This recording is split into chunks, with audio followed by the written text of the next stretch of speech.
Shalom, selamat pagi Bapak Ibu yang diberkati oleh Tuhan. Kita berjumpa kembali di dalam renungan singkat. Hari ini hari Minggu tanggal 11 Juni tahun 2023. Sebelum kita mendengarkan firman Tuhan, saya mengajak Bapak Ibu semua yang ada di Jemaat Yosodipuro dan cabang-cabang atau siapa saja yang menyaksikan tayangan ini, saya mengajak kita bersatu dalam doa. Bapa di sorga, terima kasih Tuhan, kami boleh bangun di pagi ini dengan tubuh yang sehat. Sebelum kami melakukan aktivitas kami rindu dikuatkan, dipulihkan, dan dimotivasi melalui santapan harian atau renungan singkat pada pagi ini. Sertai dan berkati kami sepanjang hari ini, di dalam nama Yesus kami berdoa. Amin. Bapak Ibu yang diberkati oleh Tuhan, judul renungan singkat pada pagi ini yaitu disembuhkan untuk melayani. Ayatnya terdapat di dalam Injil Matius pasal 8 ayat 14 dan ayat yang ke-15. Setibanya di rumah Petrus, Yesus pun melihat ibu mertua Petrus terbaring karena sakit demam. Maka dipegangnya tangan perempuan itu, lalu lenyaplah demamnya. Ia pun bangunlah dan melayani dia. Saudara-saudaraku yang diberkati oleh Tuhan, selanjutnya orang ketiga yang disembuhkan oleh Yesus adalah ibu mertua Petrus. Ceritanya pendek di dalam kisah yang sejajar, sama seperti di dalam Injil Matius pasal 8, yaitu Lukas 1 ayat 29 sampai ayat yang ke-32 dan Lukas pasal yang keempat ayat 38 sampai 39. Jadi ibu mertua Petrus terbaring di tempat tidur karena demam tinggi di rumah Petrus. Kemudian ini bukan demam biasa, saudaraku. Jadi demamnya dikatakan bahwa demam tinggi. Nah, saudara-saudaraku, kata terbaring sakit dari bahasa Yunani yaitu balo, artinya menempatkan seseorang di suatu tempat, atau dalam hal ini di tempat tidur. Jadi berbaring atau menempatkan seseorang di tempat atau dalam hal di tempat tidur. Nah, kalimat ini dalam bentuk perfect tense, di mana berbicara tentang dia yang pernah sakit di masa yang lalu dan masih sakit sampai saat itu.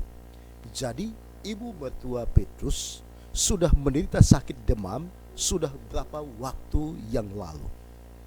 Nah, kita tidak tahu apakah hitungan hari atau bulan.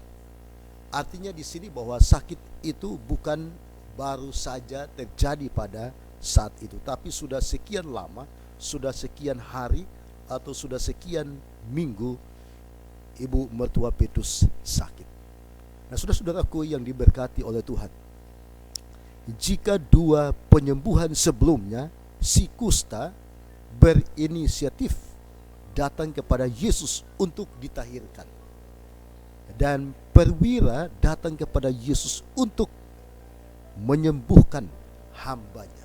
Jadi ada banyak kasus orang sakit, mereka datang kepada Yesus untuk menerima pemulihan dan kesembuhan. Saudara-saudaraku, apa tujuan mereka ingin untuk disembuhkan? Yaitu agar ke depan mereka bisa melayani. Mereka disembuhkan dari penyakit jasmani agar mereka dapat melayani satu dengan yang lain. Nah, saudara-saudaraku yang diberkati oleh Tuhan,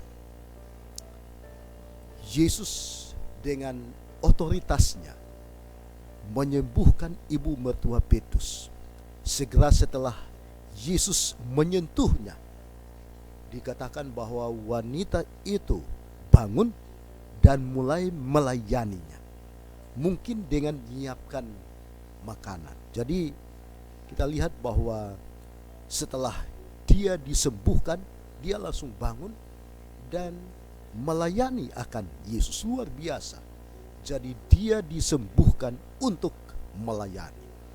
Nah, kita mungkin sama seperti keluarga Petrus. Ada orang di rumah kita yang menderita sakit yang parah dan tentunya sudah sakit berlangsung lama.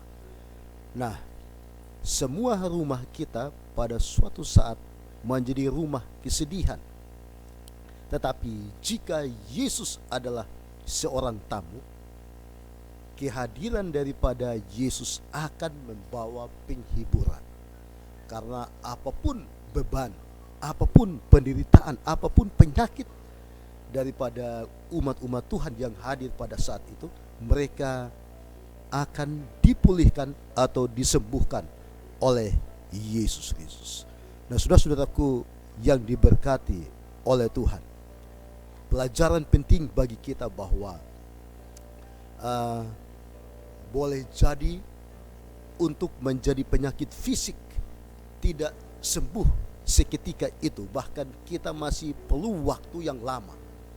Bila mana saudara dan saya sakit, bisa tidak langsung sembuh, bisa saja dalam waktu yang lama. Tetapi untuk penyakit rohani, Yesus akan menyembuhkan saudara dan saya dengan segera. Kita telah diselamatkan untuk melayani. Dan ingat, kita disembuhkan untuk melayani, untuk menolong orang, dan untuk melayani sesama. Kita telah disentuh sehingga kita dapat menyentuh orang lain dan mereka disembuhkan. Jadi biarlah firman Tuhan pada pagi ini boleh menolong kita agar kita percaya kepada Yesus dan kita boleh dipulihkan, disembuhkan baik jasmani dan rohani kita, agar kita dapat melayani orang-orang yang ada di sekitar kita. Bila firman Tuhan dapat memberkati kita sepanjang hari ini. Terima kasih, Tuhan memberkati. Amin.